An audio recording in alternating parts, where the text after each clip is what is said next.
This year, we created our second annual report on infant and toddler homelessness across 50 states.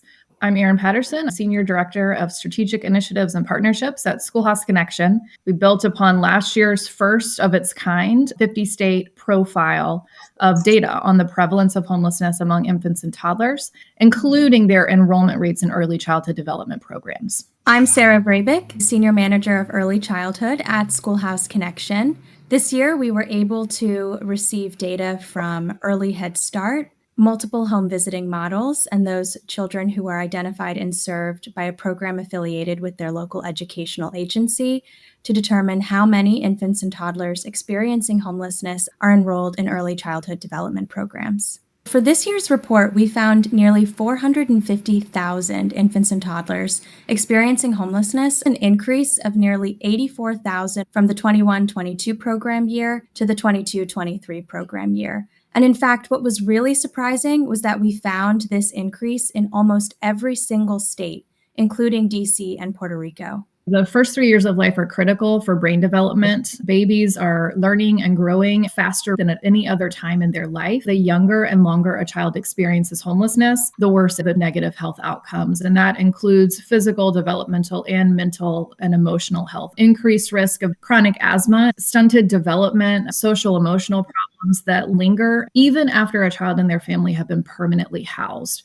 So any instance of homelessness, especially during the early years, can be life-altering. Let me try and paint a really specific, vivid picture here because the impacts of homelessness can snowball from infancy, even in the prenatal stage, all the way through a child's life into its teenage and early adult years. The developmental environment that needs to be in place in order for them to grow at a healthy rate. They need space to do tummy time, safe sleep, access to a refrigerator if the mother is pumping and wants to feed their baby breast milk. Any interruption in these environments and these conditions can cause a developmental delay in a child. So what we might see, for example, is a child who experienced homelessness in infancy now showing up to first grade, not as ready and supported to learn. And so that puts them on a trajectory where they might not pay attention as much in the classroom. And so then they get behind in reading or math. Maybe they're held back a grade, placed into remedial courses. Maybe by middle and high school,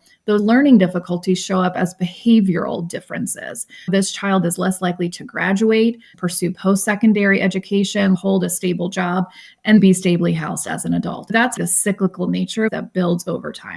What is exciting about this year's report is that we were able to receive additional data from multiple home visiting models, including Parents as Teachers, Healthy Families America, and a Michigan-based model called the Maternal Infant Health Project.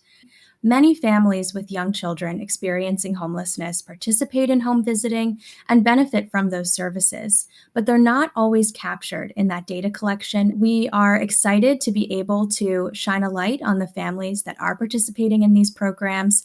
The majority of families experiencing homelessness in our country are experiencing doubled-up homelessness, sharing the housing of others due to loss of housing, economic hardship, or a similar reason. For many of these families, that can look like moving around from place to place frequently. So for families with young children who are experiencing homelessness, who may be highly mobile, sometimes that traditional brick and mortar early childhood program is not the best fit for that child to receive early care and education. Participating in a home visiting program where visitors are trained to prioritize the needs of families experiencing homelessness by meeting with them in community parks, in libraries, in local rec centers to deliver their services.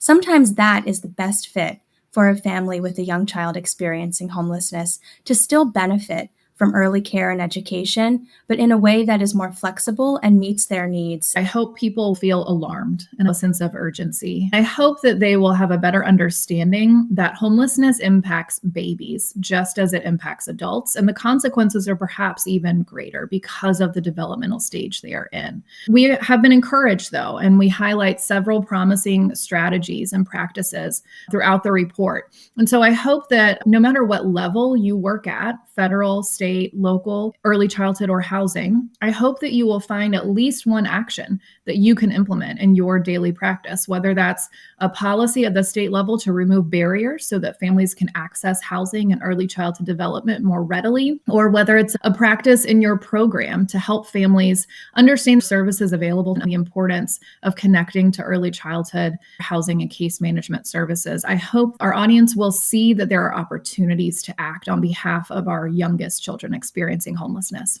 For the second year, we have 50 individual state profiles. No matter what state you're in, you can find your profile page that shows the prevalence of homelessness among infants and toddlers, and it shows a breakdown of enrollment rates in early childhood programs specific to your state. And we're excited about that because we cannot solve a problem that we can't define. Having those individualized state profiles will help people, no matter what state or sector you work in, hopefully be a conversation starter. Reach across if you're in housing to early childhood or vice versa. If you're at a state agency working with legislatures or program providers, data should be the jumping point for action on behalf of infants and toddlers experiencing homelessness. One step SchoolHouse Connection has taken to integrate sectors that touch the lives of infants, toddlers, and their families experiencing homelessness is we've become a part of a coalition called Thrive from the Start. You can check it out at thrivefromthestart.org, but it's based on the premise that we have to integrate sectors and strategies, including housing, early childhood, health, and homelessness systems, so that we are connecting our systems on behalf of families. We're all on the same team, promoting stable housing and healthy development for infants, toddlers, and their families experiencing homelessness.